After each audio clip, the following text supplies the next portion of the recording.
Your silhouette is your shape viewed against light. A dark, solid image with none of the inside details. The word silhouette comes from the name of Étienne de Silhouette, a French finance minister in the 18th century.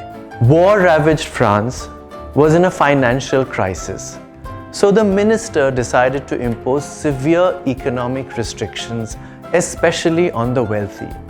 To retaliate, the rich started referring to anything cheaply made as silhouettes. Now, before photography was invented, cut-out black profiles of people were the cheapest way of making their pictures.